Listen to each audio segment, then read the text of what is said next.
então, boa noite. Nós vamos fazer uma correção da nossa prova da matéria de hoje e vamos ver então como é que vocês estão aí, ok? Qual é a penalidade então prevista a quem não presta auxílio à vítima de um acidente? Repetindo, a penalidade prevista para quem não presta auxílio à vítima de um acidente é multa apenas, somente suspensão do direito de dirigir ou recolhimento da carteira nacional de habilitação, suspensão do direito de dirigir e enquadramento em omissão de socorro. E aí, quem pode responder essa pergunta?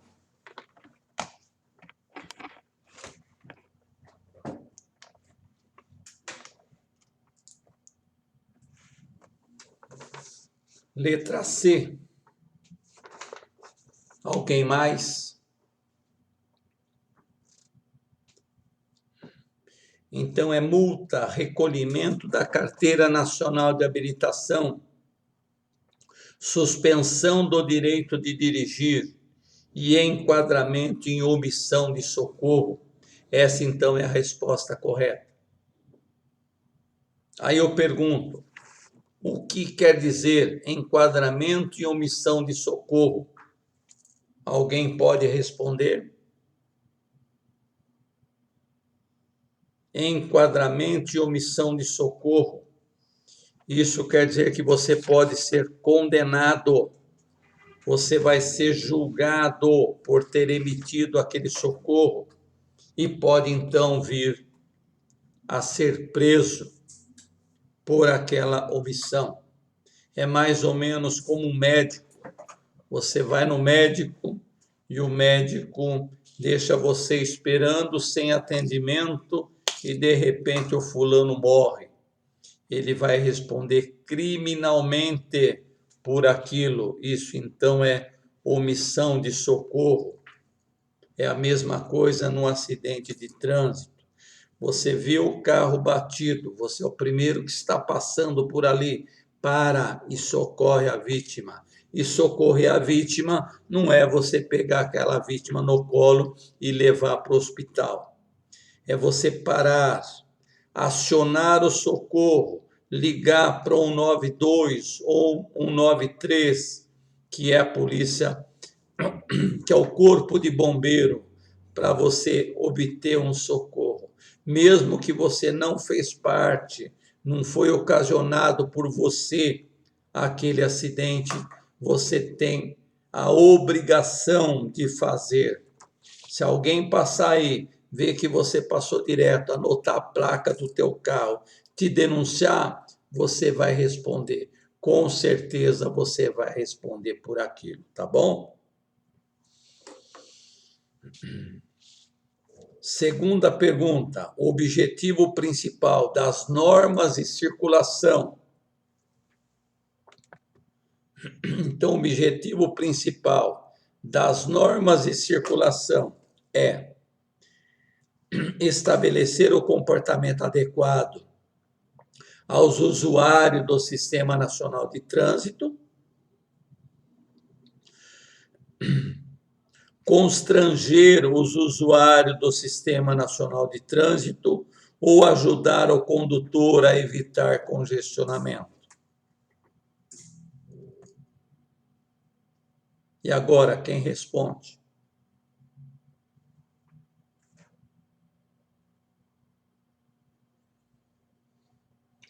Alguém está respondendo aqui, por isso que eu estou olhando aqui também, tá, pessoal? Então, aqui estão respondendo a letra A.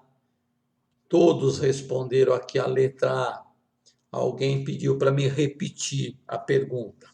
Então, repito, objetivo principal das normas de circulação e conduta.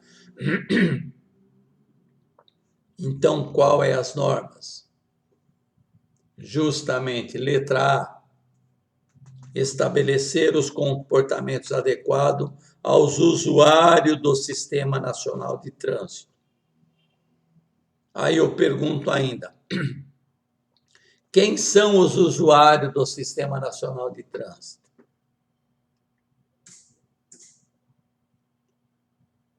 Quem são os usuários? Obviamente, são todos nós. Todo motorista, todo motociclista, todo ciclista, todo pedestre. E aquele que está montado no cavalo também é? Também é. Se o cavalo estiver sozinho ali, não. Mas se o fulano estiver montado ao cavalo, aquele que estiver montado no cavalo, ele é o usuário do Sistema Nacional de Trânsito. É ele também, se ele estiver a pé, ou se ele estiver numa charrete, também ele é usuário. O cavalo não é. A charrete sozinha também não. Sinais de regulamentação informam. Qual é o sinal de regulamentação? Sinal de regulamentação, vamos pegar na apostila aqui para mostrar para vocês.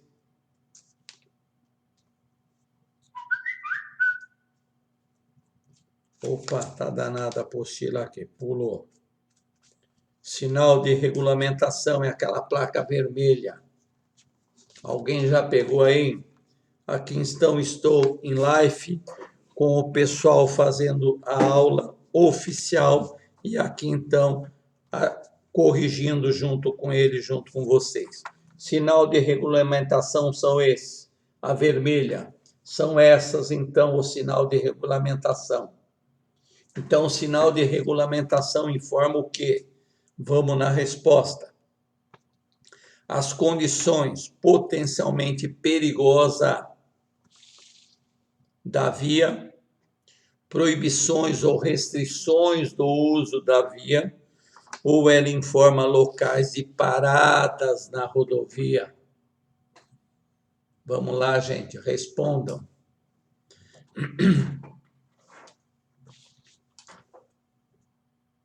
Sinais de regulamentação informam.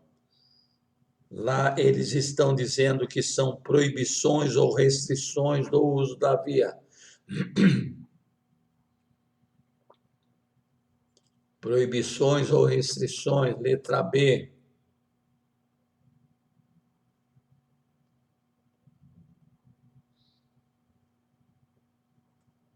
Quem dá mais? Quem fala que é letra A, letra C? Tá todo mundo na B. Tão espertos esses meninos aqui. Vão passar no primeiro exame lá no Detran. Que beleza. Então, as proibições ou restrições do uso da via. E aí, então, é o seguinte. Proibições ou restrições. Vamos frisar algumas das placas. Vamos frisar para ele essa. Com corte no meio. Esta sem corte no meio. E esta com 2 cortes no meio. Vamos agora mostrar para eles aqui. Então, vamos falar então dessas 3 placas que tem um Ezinho aqui, tá vendo? Um E sem nada. Ele quer dizer, então, estacionamento regulamentado. O E com um corte no meio, ele quer dizer proibido estacionar. E o outro, com X, ele quer dizer parada, proibido parar e estacionar. Aí eu pergunto aqui, qual é a diferença de parar e estacionar? E pergunto também para você que está vendo esse vídeo. E aqui, qual a diferença de parar e estacionar? Estou aqui ao vivo com os meninos no chat com a aula para o Detran. Então, aqui eles estão respondendo, mas ninguém quis se arriscar a responder. Qual é a diferença de parar e estacionar, gente?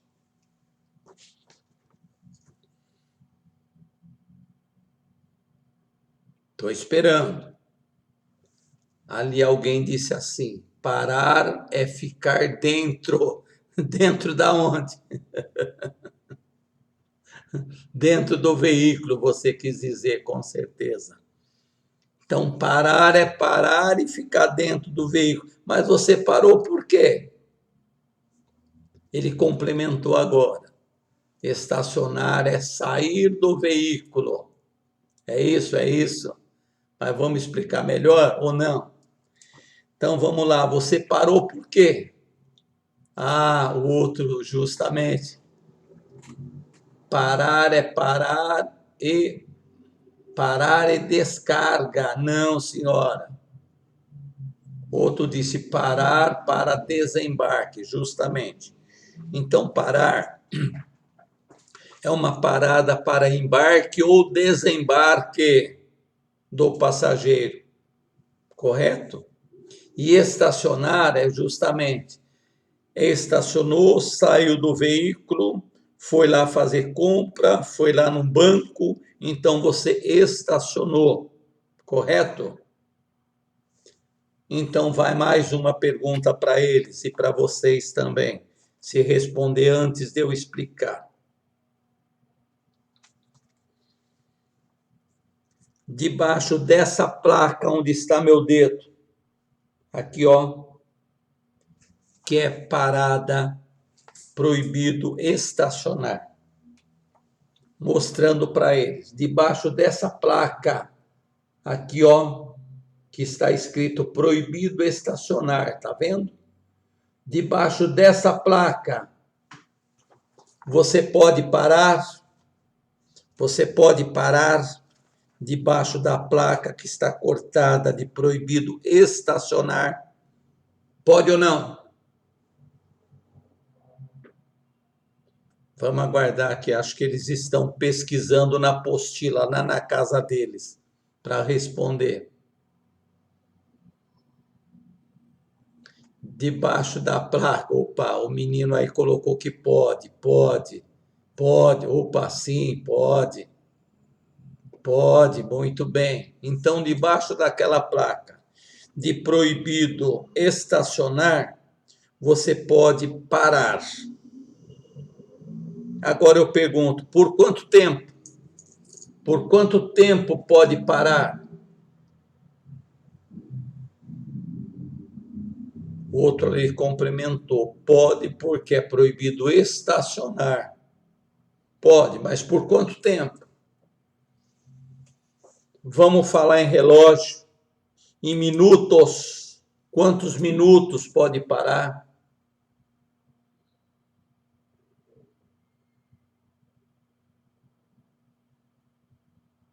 E agora?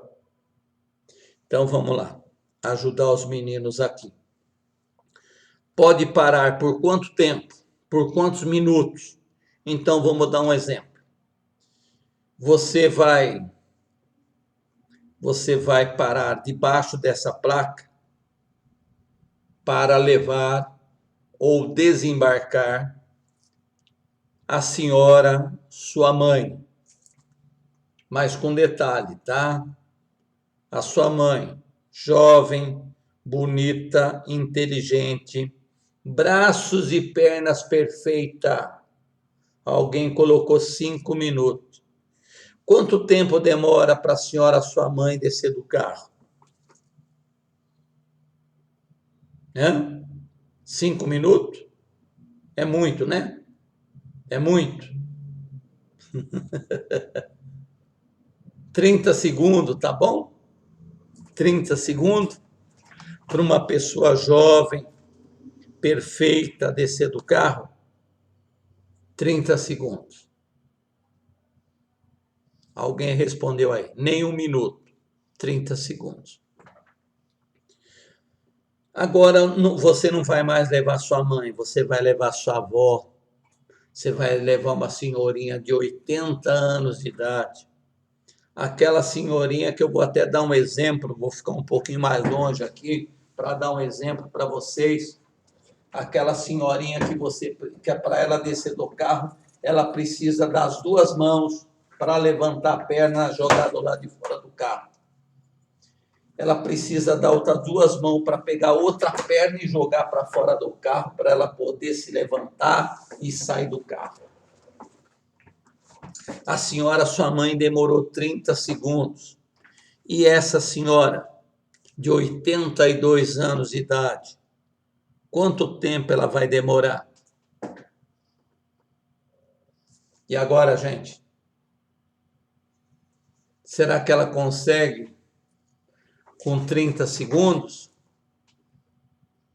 Com certeza não. Com certeza não. E de repente, então, você, motorista, você é obrigado a descer do seu carro, a sair do carro, ir lá e ajudá-la para que ela desça do carro. Aí eu pergunto ainda, você pode fazer isso? Pode fazer isso? Pode ou não?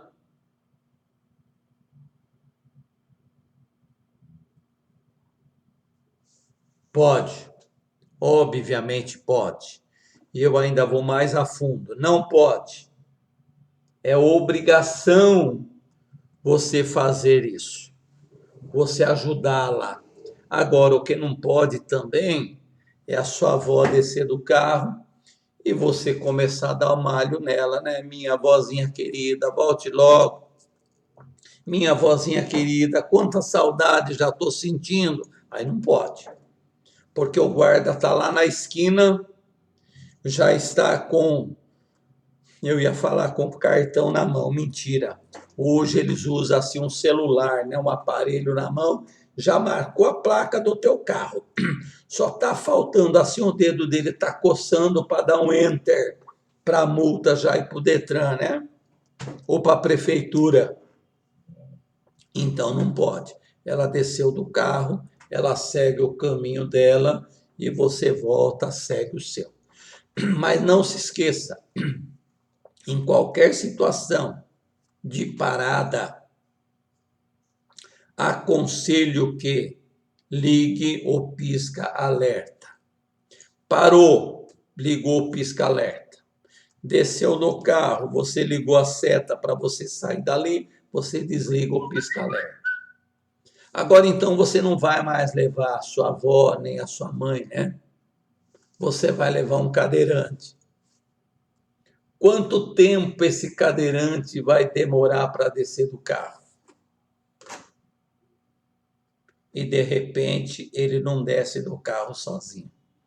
Você é obrigado a descer, a ir até ao bagageiro, abre o bagageiro, tira a cadeira de roda, coloca na calçada, empurra até a porta do carro, abre a porta para o fulano, tira, ajuda o cadeirante a sentar na cadeira, ajeitar na cadeira e ele vai embora. Quanto tempo demorou esse cadeirante para descer do carro?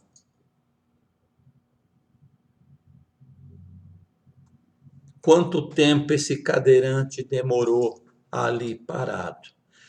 E o policial, o agente de trânsito lá, só esperando para dar um toquinho e mandar a tua multa. Muito bem, alguém colocou aqui. O tempo é relativo à necessidade. Tem lógica? Tem. Então, a lei de trânsito diz assim: o tempo necessário para embarque ou desembarque de passageiro. O tempo necessário para embarque ou desembarque do passageiro. Esse é o tempo de parada. Não tem um tempo específico, tantos minutos. Próxima pergunta, então. A buzina deve ser utilizada como? De forma breve, apenas para alertar, para pedir passagem ou do jeito que você quiser menos que seja antes das 20 horas da noite. E agora, qual a resposta? A buzina deve ser utilizada de forma breve apenas para alertar ou você aciona de qualquer forma? E agora, meninos, responda aqui, que eu vou falar aqui se vocês acertaram ou não. Ah, muito bem. Para alertar, justamente. Então, a buzina deve ser utilizada apenas para alertar. Forma breve, pip, pip, tá? 2 buzinadinhas de leve, pip, pip, tá? Viu? Gostou do meu pip, pip? Então, você virou uma esquina, você viu lá que tem crianças na calçada, ou tem alguém atravessando a rua com o celular na mão, né? Que tem muitos que você vê por ali, distraído. Então você dá 2 toquinhos na buzina, né? Pip, pip, apenas para alertar. Aí em cima dessa mesma pergunta vai outra, né? Será que tem algum local que você não pode buzinar, que é proibido que você buzine? Tem ou não? Vamos lá, estou esperando vocês responderem aqui. Algum local que você não pode buzinar? Sim, aonde? Sim, aonde? Na frente de hospital, na frente de templos religiosos, não importa o templo, em frente ao fórum, em frente à delegacia de polícia, em frente ao cemitério. Será que não pode buzinar em frente ao cemitério? Vai atrapalhar os mortos? Estão dando risada aqui. Não, porque lá no cemitério sempre tem alguém enterrando alguém, seu ente querido. Do lado de cemitério, dentro do cemitério, sempre tem um velório, e no velório vai ter alguém enterrando o seu ente querido, chorando pelo ente querido. Então, é sinal de respeito. Não se deve buzinar também em frente ao cemitério, delegacia, escolas, prontos socorros, hospitais, templos religiosos. E será que tem algum horário que também não pode buzinar? Vamos lá, gente. Horário que não pode buzinar. Horário que não pode buzinar. E voltando no local também que não pode buzinar, lá na estrada, será que tem algum local que não pode buzinar? Tem também. Debaixo dos túneis, dentro dos túneis, não pode usar a buzina por causa do eco. E quanto horário, ninguém respondeu aqui, tá? Ninguém respondeu aqui. Ah, responderam sim. A partir das 22 horas até as 6 horas da manhã, não se pode usar a buzina. Diz a legislação que não pode, porque é horário de dormir, né? Então não pode usar a buzina. Mas eu sei que vocês conhecem alguém que chega em casa de madrugada, enfia a mão na buzina para a esposa abrir o portão, para os filhos abrirem o portão. Não pode.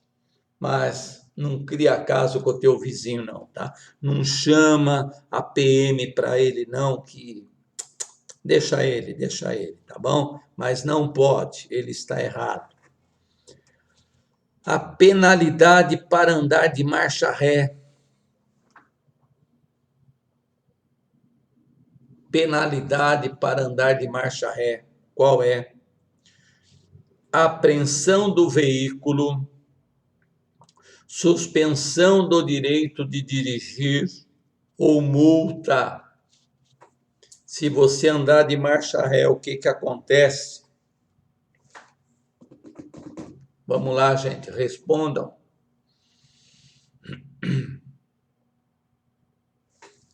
A penalidade para andar de marcha ré: suspensão, apreensão do veículo, suspensão do direito de dirigir ou multa. Muito bem, esse pessoal vão passar no primeiro. Todos eles colocaram que é multa.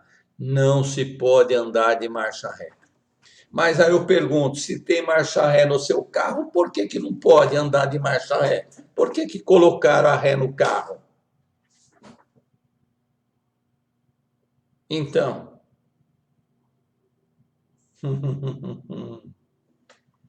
a ré é para apenas manobras, pequenas manobras, não é grande manobras não, tá? Pequenas. Então, por exemplo, você vai no supermercado, você virou uma esquina e ali tem uma vaga grande. Essa vaga não precisa nem engatar ré, você estaciona de frente. Aí você imagina, eu vou andar de sacola na mão, do mercado até aqui, não, eu vou até lá. E você vai. Só que lá na frente você não encontra mais vaga para você estacionar. Aí você dá ré até lá atrás para estacionar. Pode? Não pode mais não. Saiu daquela vaga, você já perdeu. A marcha ré, a pequenas manobras você vai estacionar, você emparelha o teu carro ao carro da frente da vaga, engatou ré, sinaliza para o veículo que está atrás que você vai estacionar. E este veículo que está atrás, o condutor que está atrás de você, ele tem como obrigação de esperar que você conclua a sua manobra. Ele tem como obrigação a fazer isso. Você estacionou, travou seu carro e vai embora. Se você sair dali e ir até o outro veículo da frente, aí você percebe que não tem mais vaga e vai dar ré. E alguém encostar atrás de você, ele não tem obrigação nenhuma de tirar o carro de lá para que você estacione. Você já perdeu aquela vaga. Você perdeu o direito daquela vaga. Correto, gente? Então é dessa forma. Ré apenas para pequenas manobras. Não prestar socorro à vítima de acidente de trânsito é uma infração grave, uma infração gravíssima ou uma infração média. E agora? Não prestar auxílio ao acidente de trânsito, infração grave, gravíssima ou média.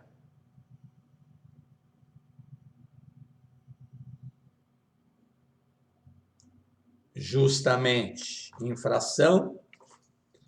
Vou ter que colocar o óculos para ver o que eles escreveram aqui. Letra B, infração gravíssima, justamente. Infração gravíssima. Se errasse essa, ia ter que puxar a orelha de vocês. Porque na primeira pergunta, vocês colocaram que ia ser preso, ia responder criminalmente, né? Então, claro que é uma infração gravíssima. O para-brisa estilhaça, impedindo a sua visão. Sabe o que é estilhação, para-brisa? Então, os veículos mais antigos, o para-brisa deles, ele é um vidro temperado. Temperado. Bate uma pedra, principalmente no cantinho do para-brisa, ele estilhaça e você não consegue enxergar do outro lado. fica ali tudo estilhaçadinho, um vidrinho grudadinho, um caquinho grudadinho no outro, e você não enxerga nada. Obviamente que depende da pedra, né? Se for uma pedra grande, pumba, já vai entrar lá no peito do condutor, do motorista. Mas vamos dizer que é uma pedrinha pequena, quebrou ali, estilhaçou. Então você não consegue enxergar do outro lado. Aí o que você faz? Você dirige mais rápido para chegar logo ao seu destino. Você continua dirigindo e liga o pisca-alerta para alertar que deu um problema no teu carro, ou você para o carro no acostamento, abre um buraco para permitir que você enxergue do outro lado e você dirige ali mais 2 quilômetros para você achar um local seguro, para você parar melhor e acionar o guincho, acionar o seguro. E agora o que você faz?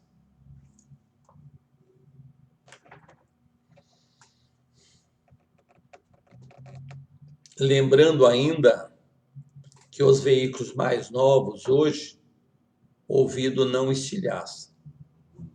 É um vidro grudadinho ali, são duas partes, né? Chama laminado. Então ele não estilhaça. Se pegar uma pedra, ele vai trincar. Ele pode dar um trinco grande, como um trinco pequeno, como ele pode apenas tirar uma casquinha. E se tirar uma casquinha, corra, porque existe hoje oficinas especializadas, que ele passa ali um produto especial, mais uma maquininha, e como fosse uma enceradeirazinha ali, e ele vai consertar aquele para-brisa. Isso custa baratinho. Mas se você não fizer isso, com o tempo, e pouco tempo, ele começa a trincar. Ele começou a trincar, deu uma trinquinha pequena, uma trinquinha de nada. Você precisa trocar o para-brisa inteiro. Não tem mais condições. Tem que trocar o para-brisa inteiro. Vamos ver o que eles responderam aqui.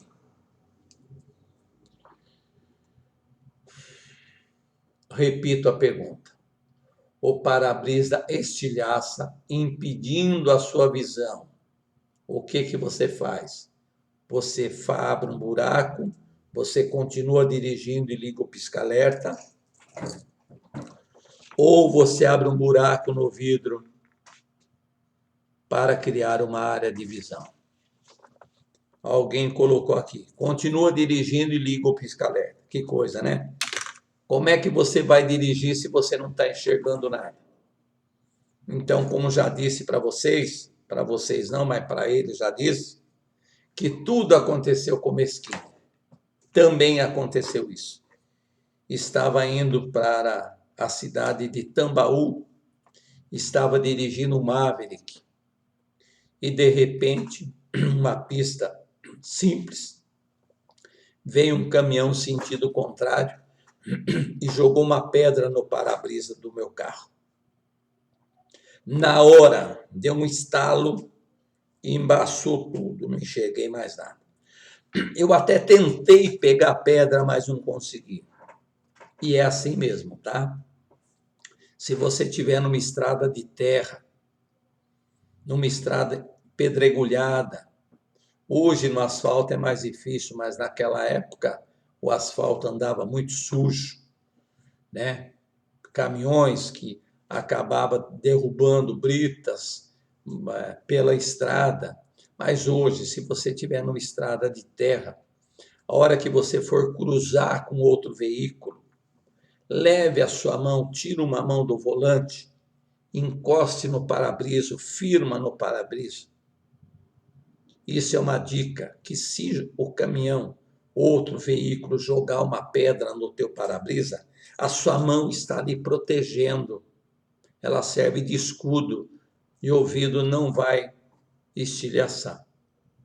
Isso eu te falo com experiência própria.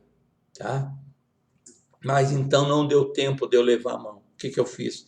Já joguei no acostamento. Naquela época, hoje os carros todos têm ar condicionado, tem ventilador quando não tem ar, mas naquele tempo não existia isso. A gente andava sempre com uma toalhinha no carro, que era para quando chovia, ou quando você fosse na neblina, para você limpar o para-brisa. Muitos de vocês que estão ouvindo esse vídeo vai se lembrar disso. Aí eu peguei aquela toalhinha, terminei de quebrar, fiz um buraco, criei uma área de visão e fui até a cidade de Tambaú.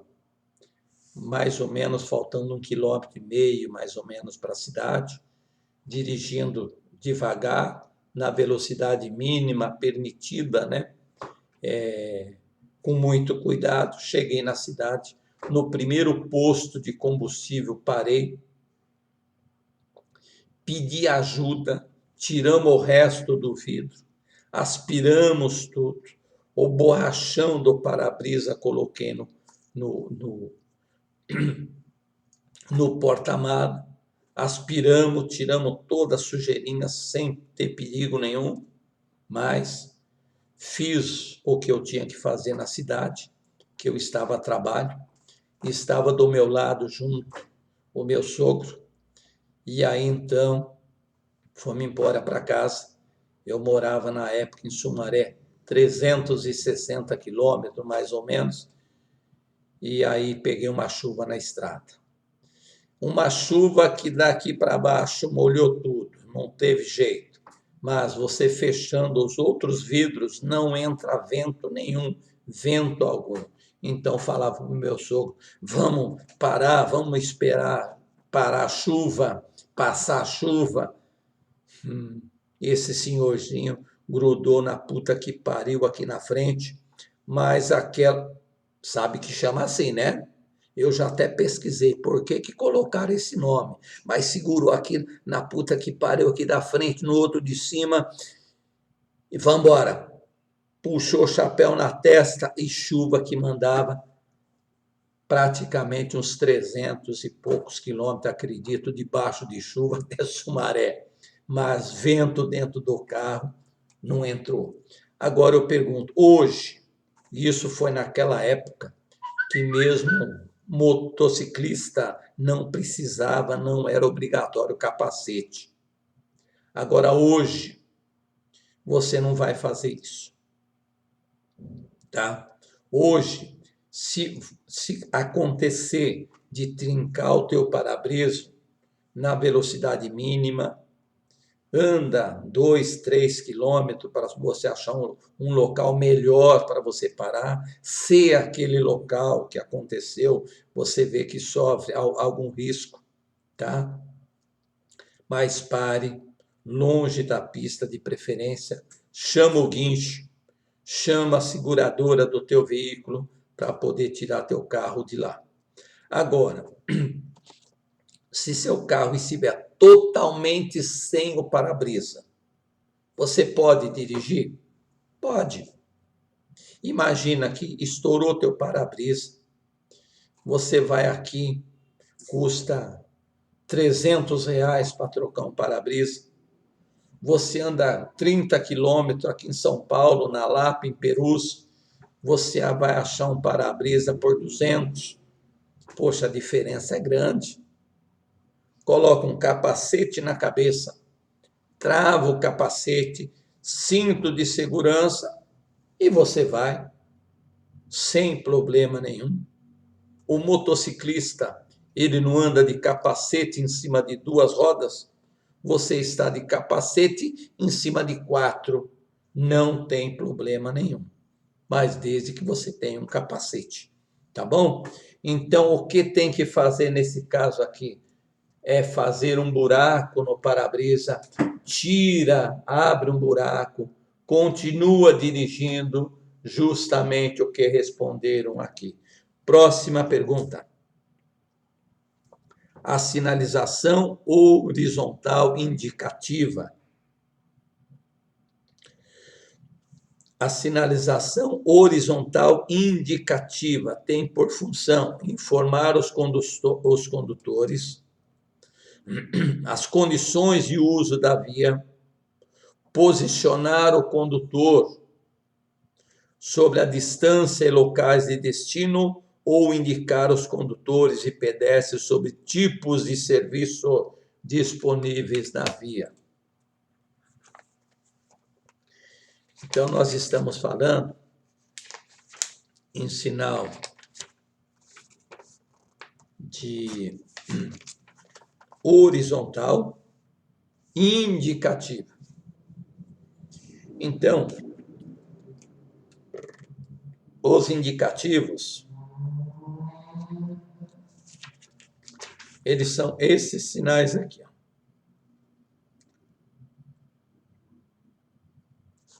Todos esses sinais são os de indicativo. Então, tem regulamentação, advertência e os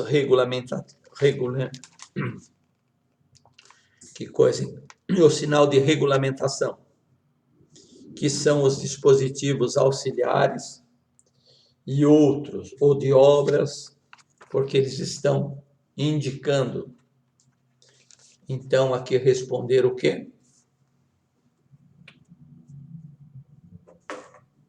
Sinalização horizontal indicativa tem como função, quem responde? Então, são esses. Estes, todos eles são indicativos.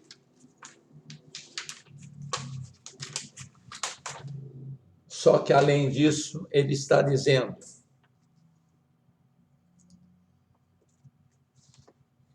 horizontal, aquele que está escrito na linha do horizonte. Alguém ali colocou indicar. Só porque aí é indicativo, ele não indica não, tá? Ele posiciona condutores e pedestres sobre distâncias e locais de destino. Então, ele posiciona os condutores sobre distância e sinal de destino.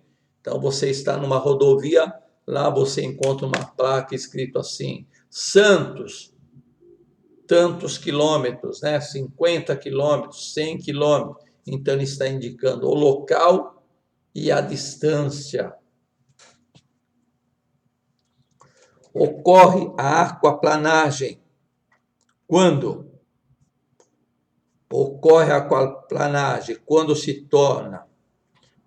transita em vias alagadas, quando entra carro, água no teu veículo, ou quando forma uma fina camada de água entre o pneu e o solo, entre o pneu e a pista.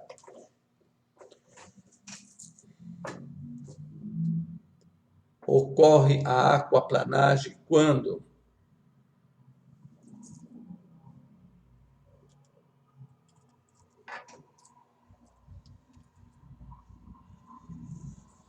a aquaplanagem ocorre quando se transita em via alagada, quando entra a água no interior do veículo ou quando se forma uma fina camada.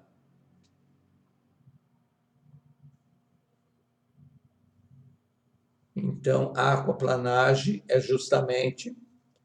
difícil a gente imaginar, né? Como pode um carro de 800, 900, 1000 quilos, ele aplanar, né? Aquaplanar em cima da pista? E pode. Tudo depende da velocidade que você estiver, e tudo depende da quantidade de água que vai ter aí também, e às vezes nem muito a quantidade de água. É uma fina camada de água que se forma entre o pneu e a pista. Então, ele acaba tirando o trajeto do veículo, ele acaba jogando a traseira do veículo. Isso chama aquaplanagem ou hidroplanagem, que é a mesma coisa. Por isso, precisam estar com os pneus em ordem, os pneus com profundidade de no mínimo 1,6 de profundidade nos seus nas suas ranhuras, e também a velocidade. Então, quando você se transita numa chuva, diminua a velocidade compatível com aquele local. Se de repente você está dirigindo e você sentir que jogou a traseira, não freie de forma alguma. Tira apenas o pé do acelerador e segura o volante na mesma posição. Por isso que nós já falamos, chuva, diminua a velocidade compatível com cada local, e os pneus têm que estar em perfeitas condições. A sinalização é um sistema de comunicação para ajudar o condutor a dirigir com segurança. O que devemos ou por que devemos respeitá-la? Lendo novamente. A sinalização é um sistema de comunicação para ajudar o condutor a dirigir com segurança.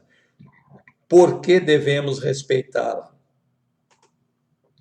Letra A, porque ela é projetada com base na engenharia e no comportamento humano, porque ela sempre leva em conta a habilidade do condutor, ou porque ela impede que venhamos cometer infração de trânsito. E agora?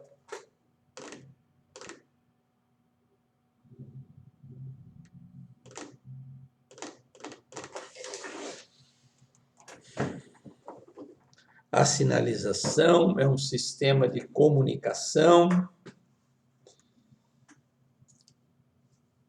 que ajuda o condutor a dirigir com segurança.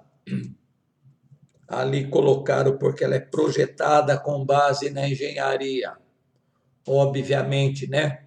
Ela é projetada na base da engenharia. Mas também ela é projetada no comportamento humano? Não. Cada humano age de uma certa forma. Cada humano pensa de uma maneira. Cada um age de uma maneira. Então, não é a letra A. Alguém colocou letra E, letra C, justamente.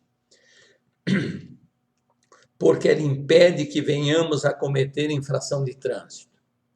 Mas, para isso, temos que respeitá-la, a educação no trânsito, né?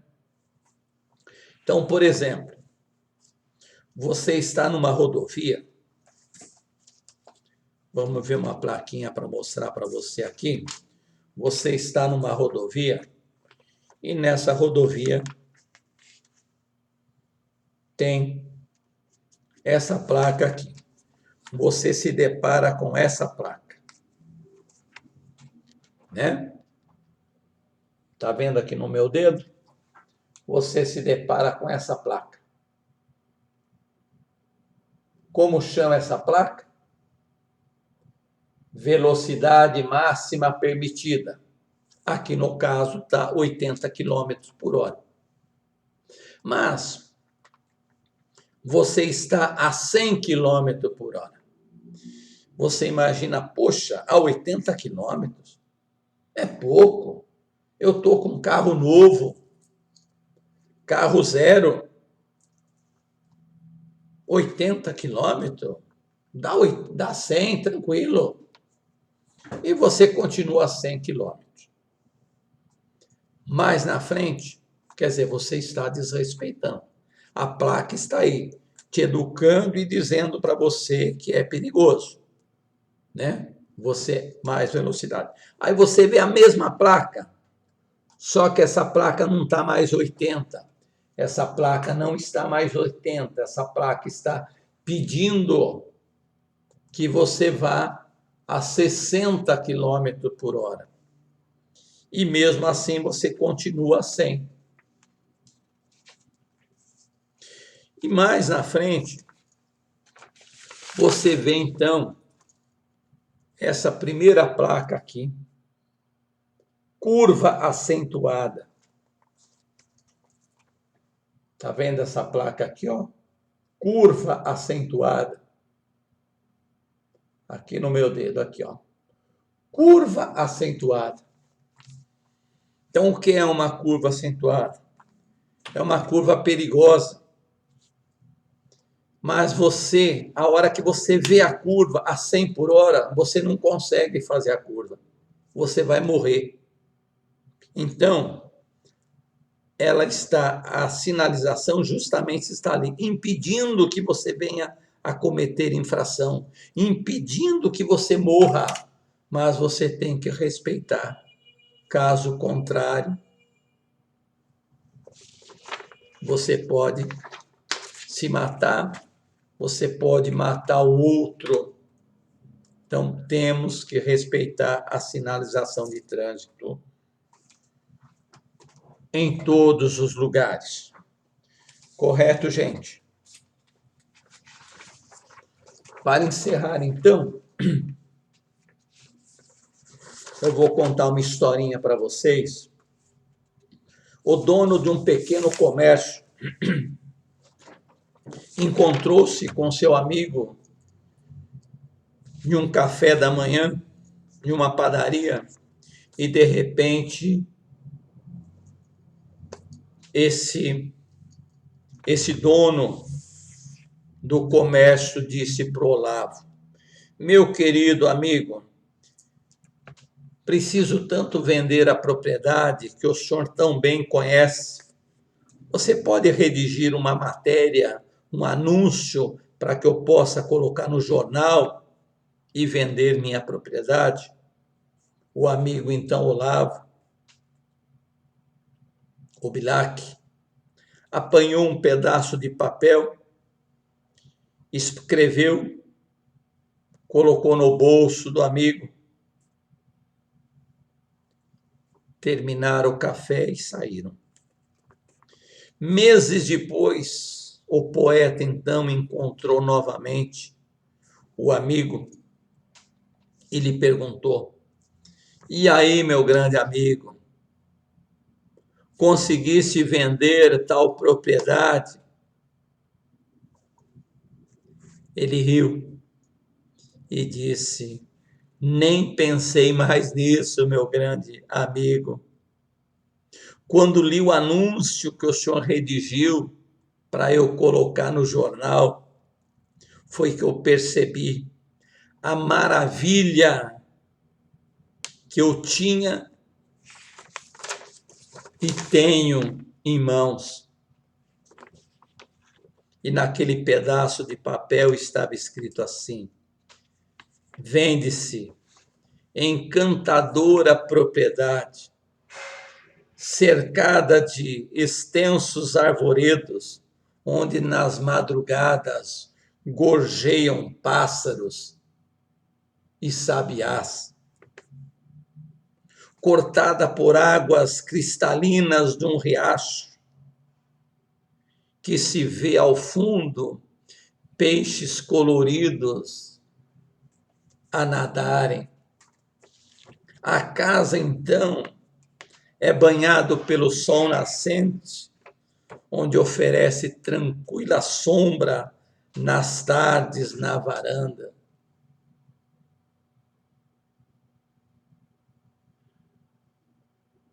E aí, então, com essa história, muitas vezes nós temos algo tão perto da gente, mas não damos valor àquilo que temos. Então, valorize aquilo que você tem. Valorize o que você conseguiu que de repente você conseguiu até de graça, mas é seu. Você tem. Muitas vezes, infelizmente, nós vamos buscar algo longe e aquele algo talvez está tão perto da gente. Pense nisso e valorize aquilo que você tem. Valorize as tuas conquistas. Valorize você mesmo. Valorize o teu nome. E até um próximo vídeo.